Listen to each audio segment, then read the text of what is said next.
နဲ့မျက်နှာမှတ်လာပြေး ဟုတ်ပါဘူးနေပါဦးကျွန်တော်ဟောမေးပါဦး မေးလိုက်ပါဟုတ်အေးစီတော့ပြောလာအောင်အေးစီပါလေလား ဘူးလေဟောမေမကွေးရဆရာမကြီးကပတ်သက်ကြည့်တာသို့ဟုတ်ဘူးလေဖိမရှိတာပြောတာ ဦးလေးဦးလေးရှိလားဦးလေးဦးဝင်အောင်ရှိလားမ ဟုတ်ကဲ့ရှိ ဟောဦးလေးလားဦးလေးဦးဝင်ဟောအိုးထိုင်ပါအောင်ရှင်ဦးလေးနဲ့စကားလေးပြောစရာလေးရှိလို့ဦး ဟုတ်ပါဘူး ပြရဝမ်းသာပါနဲ့ဦးလေးဟုတ်သမီးတို့ကတန့်စင်အောင်ရမိတ်ဆွေတွေပါရှင် ဟောဟုတ်ကဲ့ အကြောင်းရင်းလေးရကြတော့ဦးသားလေးပေါ့နော်လူတွေအများကြီးပဲဆိုတော့လေဦးပြောလို့အဆင်ပြေပါမလားမသိဘူး ပြောပါရ ရလားဦးပြောလို့ရလားသမီးဒီလိုမျိုးလေးရိုက်ထားတာလေသူနဲ့သမီးနဲ့ခင်တာကြတော့ဦး၈လလောက်တော့ရှိသွားပြီပေါ့နော်၈လလောက်တော့ရှိသွားပြီဒီ၈လလောက်ဆိုတဲ့တယောစင်ကလည်းဦးရဟုတ်တယ်မလားတယောက်နဲ့တယောက်ကရင်းနှီးကြရလေရုံရုံကြီးကြီးနဲ့ဒီကမောင်လေးကိုပေါ့နော်တမီးပတ်စံချီးပြလိုက်တာ ဟုတ်ကဲ့ ပတ်စံချီးပြတာ10သိန်းချီးပြရပေါ့နော်အဲ့နဲ့သူကမဆက်တော့ဘူးမမဟုတ်လေ9လလောက်တော့ကြာပြီအဲ့နဲ့တမီးအခုရွာတန်ရောက်လာတာဦးရှင် မောင်တန်းစရာခဏဒီရွာမှာနေရာမှာတာနိုင်ငံခြားမှာပဲကွာ ဟုတ်တယ်ခင်လို့မလို့လေ ဟုတ်ကဲ့ တမီးပတ်စံချက်သူနဲ့တမီးနဲ့မကွေးမောင်ကတိပြီးသားသူမသွားခင်ကတမီးကခင်ပြီးသားမိတ်ဆွေ ခင်ဗျားအားလုံးမဟုတ်လေဒီဟောမှာနေတာဟုတ် သူကမလေးရှားမှာနေရမဟုတ်လေအခုသူအလုပ်လုပ်တာမလေးရှားမှာဗီဒီယိုကောလေးခေါ်လိုက်ပါလားအဲ့ဒါဆိုရင်လေ ဦးဒီခေါ်ရလာတော့ လိုင်းပေါ်မှာရှိလားသူတမီးကိုမြင်လိုက်တာနဲ့သူတမီးကိုတိလားသူဦးမေးကြည့်လိုက်အဲ့ဒါဆို ဟုတ်ကဲ့ နော်အဲ့ကြောင့်မလို့ဒီနားလေးမှာစကားပြောလို့ရလားလို့တမီးကမေးရအဲ့ကြောင့်မလို့ဟုတ်အဲ့ဆိုလေခေါ်ကြည့်ပါအောင်လားရှင့် ခေါ်ခိုက်ကြဟောခဏကျွန်တော်လှူတာ ဟောအလူရှိရလားအဲတိုက်တိုက်ဆိုင်ဆိုင် အားကြောင့်မလို့ဟောတမီခုံးလူကဖိပုံလာမေးကြ တမီးလေးဒီကလေဦးကလေတသမီးဘယ်နှယောက်ရှိရလဲကိုကြီးကိုခေါ်လိုက်ပါအောင်သူစီကနေပြီးပတ်စံချီတာဘာညာရှိသေးလားမေးကြည့်လိုက်အောင် ဟုတ်ပါဘူး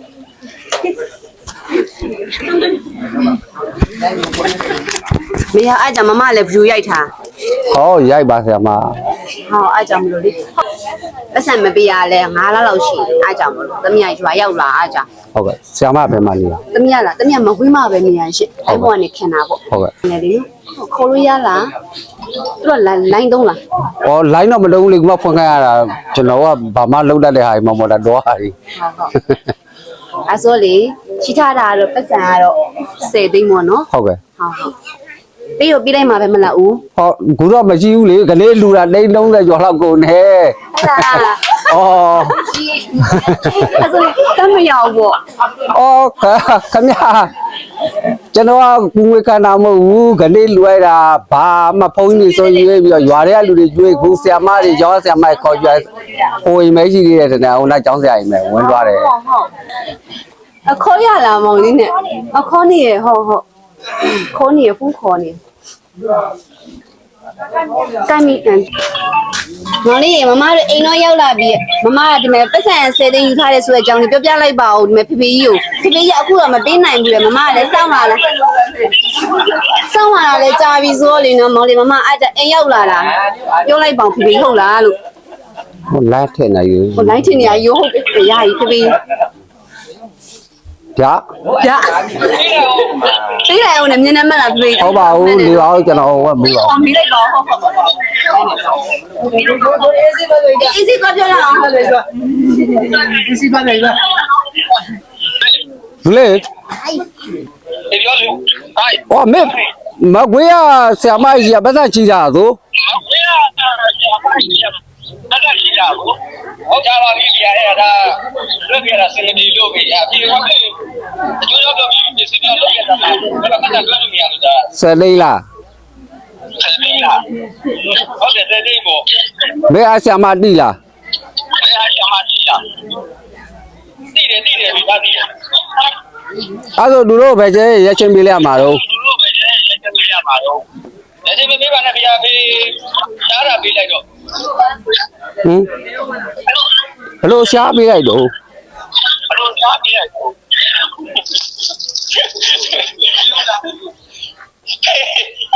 ဘယ်တော့မလဲစတဲ့ယူရင်းရလားဗျာ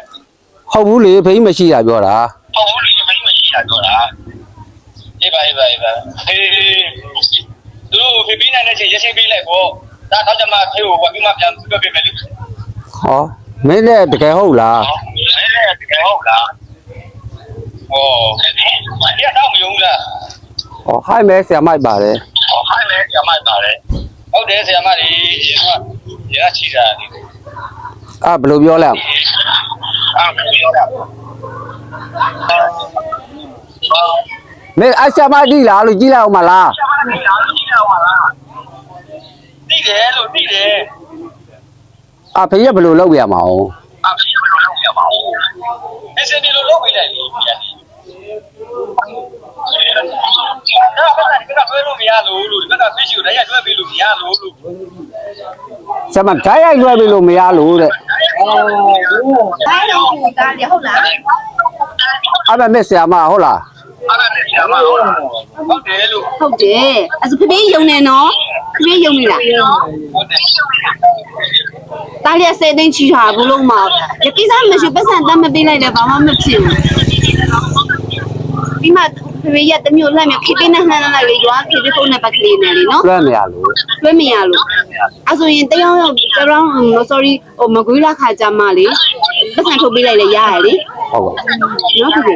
ရလား ကြောက်ပါ အဲ့ဆိုရင်မောင်လေးနောက်မှပဲဖေးယူပတ်စံပို့ခိုင်းလိုက်နော် ဒီလည်းကြည့်လိုက်လေ ဘယ်လိုလုပ်ပေးမှာဖေးရ သူကလွှဲရမှာဗောဆရာမ အဲ့ဆိုရင်မမထပ်ဆောက်ပြရမှာလားမောင်လေး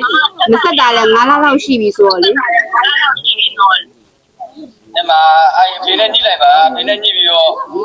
ဟိုပြကြည့်လိုက်ကျွန်တော်ဒီမှာငါနဲ့တွဲမရတော့ကျွန်တော်ဒီလို အေးဟုတ်တယ် ဆရာမဘယ်မှာနေရမှာ မခွေးမနေ ဟုတ်လေမခွေးမဘယ်နားမှာနေရ မခွေးမျိုးပေါ်မှာနေအဲ့ဒီကကောင်းမွန်လာလေးဟုတ်ကဲ့ ဟောကောင်းမလား ဟုတ်အေးပါအဲ့ဆိုဆရာမ15လောက်တော့စောင်းပေါ့ဘာပြုတ်ပြီးတော့ဘာပြုတ်လို့ဒီလား အဲ့ဒါကလည်းဒီ ရှင်းနေမှလေ ဟုတ်ဟုတ် ကျွန်တော်လည်းအဲ့မှာမှုရှိတယ်အဲ့မှုမှုကွဲနေမှုတွေအဲ့တွားတာကလေးတောင်ချိန်တာကျွန်တော်အလူရှိလို့မလာဘူးလို့ပြော ရပါတယ်အာစီဦးနော်တမက်ဒီတိုင်းပဲရွာလာပြီးတော့ခါကြဒီမောင်လေးကပတ်စံပြီးဆက်ရှိရဆိုတော့အကြောင်းတမက်ဦးစီလာပြီးတော့ပြောပြရလေးရှိရနော်ဦးနော်ဒီစားမရှိဘူးသူခံတဲ့ခါကြမှာပို့ပြီးမယ်ဆိုလဲရတာပဲနော်ဦးနော်အစကောအောင်နော်ဦးနော်အောင်ပြောပြတော့အောင်အခြေအနေလေးကတော့ပတ်စံတော့တတ်မရဘူးပေါ့နော်လာဖေးရပြောတယ်14-15ရက်လောက်တော့စောက်ပေးပါဦးနော်ဖေးနော်သမီးစောင့်ပေးမယ်နော်ဘာမှအဲ့လောက်ထိဒီအလူလောက်တာအဲ့လောက်ထိ ဟုတ်ပါဘူးကျွန်တော်အနှမျောလို့ပြောတာမဟုတ်လေဆရာမအခုသူတို့ကခဏတို့ဘာမှညမမလို့နေရလေ ဟုတ်ပါတယ်အခုတားလေးကလည်းတည်ရတယ်နော် ဟုတ်ကဲ့ပါ ဟုတ်ကဲ့ဟာရဘာမှမဖြစ်ဘူးဖေးလာတော့လာမခုနလိုလေးထိုင်ရအောင်ပါ ဟုတ်ပါပဲ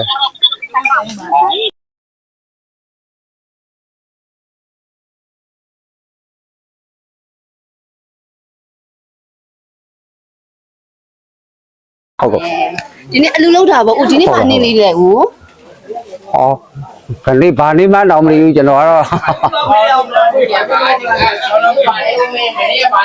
အခုခဏလေးနော်တားနဲ့စကားလေးပြောလိုက်တော့ခါကြတော့တားလေးကဘာပြောလဲဦးကိုလေ သူကတော့ဖိစင်ပြေတော့ပေးလိုက်ပေါ့တဲ့မပြေတော့နေလို့ပြောလိုက်ပေါ့လေအဲ့တော့ဘယ်လိုလုပ်မှာလဲကျွန်တော်က ဟောအဲ့စကဆိုင်တော့မပြေဘူးပေါ့နော် ဘာသာမပြမဟုတ်ဘူးလောလောဆယ်ကတော့ဆရာမကြီးအလူလူလိုက်တာဘာမှမရှိပါဘူး330ကျော်လောက်ကုန်သွားတယ်လို့ တားမလေးရှားမှနေရကြရလားဦး မကြရဘူးတစ်နှစ်လောက်ပဲရှိသေးတယ် ဟောဟော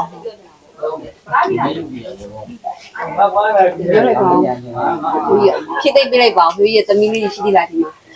ဖြစ်သိလိုက်ပါဦးဖေးယူတာသမီးသွားလိုက်ပါဦး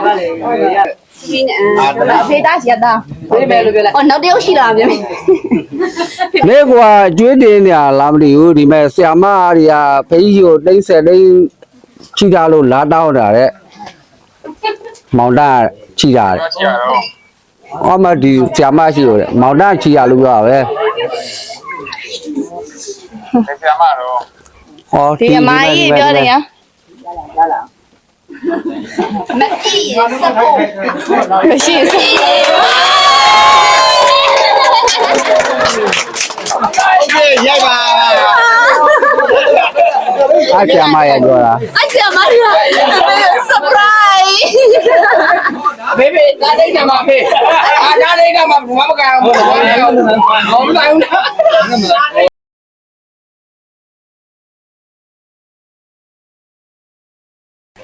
ဖေဖေကိုတားလေးကနေပြီးတော့ကြောလိုက်တာပါရှင်ငွေသားသိန်း20ဘိုးပါရှင် ဆရာမကျွန်တော်6နောက်ဆိုကျွန်တော်ကဘယ်လို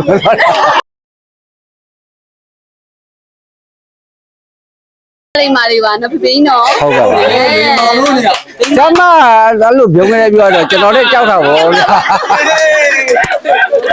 လိမ္မာလုံးနေတာ လိမ္မာလွန်းနေတာတားတွေကမလုပ်ပါဘူးနော်ဖေဖေကြီးနဲ့အဝေးမှနေရတယ်ဆိုပေမဲ့လို့လေတားလေးကဖေဖေကြီးရဲ့ကွယ်ရမှာဖေဖေကြီးမကြိုက်တာဘယ်တော့မှမလုပ်ဘူးနော်ဖေဖေကြီးနော်တားလေးတွေကအခုဆိုရင်ဖေဖေကြီးကိုအလူနေ့လေးမှာဖေဖေကိုသိန်း20တန်ပန်းစင်းနဲ့တားတွေကကြောလိုက်တာပါရှင်နော်ဖေဖေနော်သမီးတို့ကမခွေးရမဟုတ်ဘူးဖေဖေကြီး ဟောဆရာမပဲခုနဆရာမကိုဒီနာကိုလိန်ပေါ်နေတယ် သမီးတို့ကကြက်ပရောင်းကားပါရှင်ကြက်ပရောင်းကနေပြီးတော့သမီးကရင်းသားစီအနောက်ရွာလေးကိုဒါနဲ့ဆိုရင်သမီးက3ချိန်တိတိရောက်ဖူးသွားပါပြီရှင်ဒါကြောင့်လားလည်းမကြုတ်ခံလိုက်တာပါ ဒီနမလာခင်နဲ့ ဆရာမမတီးဘူးလေရင်ဘတ်ချိတ်ဘာချိတ်ဆိုကျွန်တော်ကြောက်အဲ့ဒါနားပါအောင်ဆရာမ နားပါမယ်ဖေဖေအခုလို့ဆိုဘယ်လိုခံစားနေရတာလဲ ဟောဖေဖေကြီးကခဏလှူရပျော်လို့ပေါ့ဆရာမ လက်တွေသုံးနေသလိုပဲနော် အော်လက်နေတယ်မဟုတ်ဆရာမပြောတာရင်းနေတာ တောင်းနေပါတောင်းနေတာ အာဆရာမလည်းချောက်နေတာယူ မကြောက်ပါဘူးဖေဖေရ မဟုတ်လေဆရာမချောက်နေတာဆိုမောင်တက်နေကြီး7သိန်းရမှာပေါ့ခဏတော့လှူတာဆိုကျွန်တော်မရှိဘူးချီးတဲ့ပတ်တန်နဲ့ကျွန်တော်ဟိုမိပါပါပဲဟိုရောက်ကမဆိုမဲ့လို့ကျွန်တော်မေကြီးကို9တောင်းကတော့လိုက်တယ်ဖုန်းကြီးတွေ2သိန်းကျော်လောက်ကတော့လိုက်တယ်အဲရွာထဲနဲ့ပါနဲ့ဆို30ကျော်လောက်ကနေ့ကျွန်တော်လှူလိုက်ပါတယ် ဟုတ်ကဲ့ဒီလိုနေ့မလေးမှာတားလေးကနေပြီးတော့ဖေဖေကို ဟုတ်ကဲ့ပါ စတောင်စကားလေးပြောထားပါတယ်ရှင်ဖေဖေနော် ဟုတ်ကဲ့ကာယ ဒီလိုပီတိမျက်ရည်တွေကြားဘူးလား အာဆရာမပဲကြားဘူးမို့မနေ့ကကျွန်တော်ဟိုမိဘရောက်ကမပေါ့ဗျာမိဘဟိုတောင်ကျွန်တော်ကတော့မျက်ရည်ရွှဲလို့မထိန်နိုင်ဘူးဖုန်းနဲ့ဝါပြုနေတော့ကျွန်တော်ဝါပြုရတယ်ကိုတဲ့ဝမ်းတာပါတယ်ဆရာမဟိုခုနပြောလို့ဘာခနဲ့ဆိုတော့ကျွန်တော်လည်းကြောက်တာဗောဆရာမခင်ဗျာရင်ဘတ်တွေရှိပါရှိတော့ မချိတ်တော့သမီးလက်ကခိုင်ထားပြီ ဟုတ်လေကျွန်တော်လည်းဟိုမကွေးတရားရုံးကတော့တစ်လ2ခေါက်3ခေါက်လောက်တာတွားနေအားကြောင့်မကြောက်ဘူးဆရာမရင်ဘတ်ကြီးတော့ကျွန်တော်ကြောက်တာဗောဗျာ တားလေးကဖေဖေကိုစတောင်စကားလေးပြောထားရနော်ဘာကြီးပြောထားတယ်လဲဆိုတော့အဖေအပေါ်မှာလေဒါကာယကံဝစီကံမနောကံတဘာဘာတော့ကံဖြစ်ပြမပြောဆိုမိခဲ့တာရှိခဲ့ရင်ဒါမောင်တန့်စင်အောင်ကိုခွင့်လို့ပေးပါအဖေတဲ့ ဟုတ်ကဲ့ခင်ဗျာခွင့်လွတ်ပါတယ် ခုနအကဲအဖေလူရသုံးဖို့ဒါ320ကြော်လိုက်ပါတယ်အဖေပတ်စံလို့ရင်ပြောလို့ခဏခဏပြောနေရတယ်မလို့ဘူးဒါအဖေအစင်ပြေတယ်ဒီပဲပြောနေလို့လေအလိုက်တတိနဲ့ပဲဒါကြော်လိုက်ပါတယ်အဖေကိုတောင်းဆိုစရာလေးရှိရဲ့တဲ့ဘာတောင်းဆိုစရာလေးလဲဆိုတော့အဖေအသက်ရှင်ရှင်နေပေးပါနော်အဲ့ဒါမှအမြဲတမ်းကြော်ပြီးအမြဲတမ်းကုသိုလ်ရခြင်းလို့ပါအဖေဒါထင်မကတည်းဘူးနောက်ထပ်ပြီးတော့အဖေလိုအပ်တာမှန်တယ်မြအမြဲတမ်းကြော်ပြီးဖို့အတွက်အစင်တစ်ပဲနော်ဒါကလေဒါကြောင့်လေဒါအတွက်ဘာမှမပူပါနဲ့ဒါကလေမလေးရှားမှာလည်းအဆအရရအားလုံးအဆင်ပြေပါတယ် ဟုတ်ကဲ့ မိဘအပေါ်ပြန်ကြည့်တဲ့သားမလို့လားမသိဘူးလေအဖေသားကလေရောက်လေရအရက်တိုင်းမှာအမြဲတမ်းကိုအဆင်ပြေနေတဲ့အဖေရဲ့အဖေကိုအရန်ချစ်တဲ့သားမောင်တန့်စင်အောင်ဆိုပြီးတော့သားနေပြီးတော့အခုလိုမျိုးလေးအဖေကိုစတောင်စကားလေးနဲ့အတူတူငွေသား320တန်ပန်းစီနဲ့ဖေဖေကိုကြော်လိုက်တာပါရှင် ဟောလာကောင်းရဲ့နာလေးမို့လို့မဆတော့ဘေးအနေမှာကင်းချင်းပါစီဗျာ သူပြီးကန်း အဲ့တော့ဟွာဆရာမတို့နားနေပြီးတော့အိမ်ပေါ်မှာထမင်းတုံးဆောင်အောင်ပေါ့ဗျာ ရပါတယ်သမီးတို့ကလေ ဟုတ်ကဲ့ သားလေးမောင်တန်းစင်အောင်တော့ဒီကနေပြီးတော့ဖေဖေကြီးဘာလေးပြောပြပေးခြင်းနေလဲရှင် ပြောနေတာပြောလိုက်ကွာ ဩဒါလေး ရွာလေးကလာလေးကဘေးမတိရမခောက်ရသေးတယ်လို့ပြောရတယ် ဒါဆိုရင်ဒီလက်နေရဲ့ဒီမိုက်ခရိုဖုန်းဖေဖေကိုလက်ကနေကင်ပြီးပြပြလိုက်ပါဦးဖေဖေကလမ်းစရာမလိုတော့ပြပြလား ရင်းလေးလုံးလုံးဆရာမရမလာကျတော့တခါမှကြည့်ဘူးလို့နောက်ဝဲတော့ချောင်းတွေကိုဒုံလာတော့ဗောဗျာဆရာမ ပြောလိုက်ပါဟိုအမေကလမ်းနေပါမယ် လိုင်းနေပါလေကျွန်တော်ကမလုတ်တတ်ဘူးဖုန်းနဲ့ဆရာမကိုခေါ်ပေးပါဆိုလို့ဆရာမဖုန်းနံပါတ်ပေးတယ်ကျွန်တော်မလုတ်တတ်တာနဲ့ဆရာမလည်းမခေါ်ဘူးဒါမလို့နာမည်လေးနဲ့ရိုက်ပြီးတဲ့ဆိုတော့ကျွန်တော်ခေါ်လိုက်တယ် မင်းငယ်လေးတမီးကနေစားမယ်ဒီကနေပြီးတော့ဒီကတမီးတို့စားမယ်ဟုတ်ကဲ့ဖေဖေရဒီနေ့မှဆိုရင်တော့အပြုံးပီတိဝေးဖြားနေရဲ့အပြုံးလေးဖြစ်နေပါတယ်ဒုဖေဖေရနော်ဟုတ်ကဲ့ရလေအမေမလေးအဲ့ဒါမိမလုပ်တဲ့သူကမသိဘူးဆရဲလို့ရတယ်အားကြစိတ်ယူပြီးစိတ်ကောက်ပလိုက်အဲ့လိုလားဆိုင်ပါတော့ကောင်းလို့မလို့အမေကကောင်းတာပေါ့ဟုတ်တယ်လားအဖေကတားကောင်းရဆိုထွက်လေလင်ကောင်းရတာ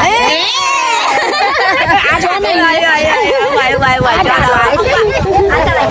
အားကြလိုက်တာအဲ့လိုလူမျိုးရှာဘလို့ရှာလဲလို့မေးကြည့်မိုင်းဘလို့ရှာလူရှာလိုက်တော့အမီတို့ကိုကြီးလေအမီတို့ကိုကြီးဆိုသူနဲ့သူ့အလိုလိုရောက်လာတာမရှာအောင်သူကလာရှာတာအော်ဘောရရမလို့ပါမလေးထိလိုက်လားဟုတ်တယ်သူကချင်းတော့မန္တလေးထိလိုက်တာ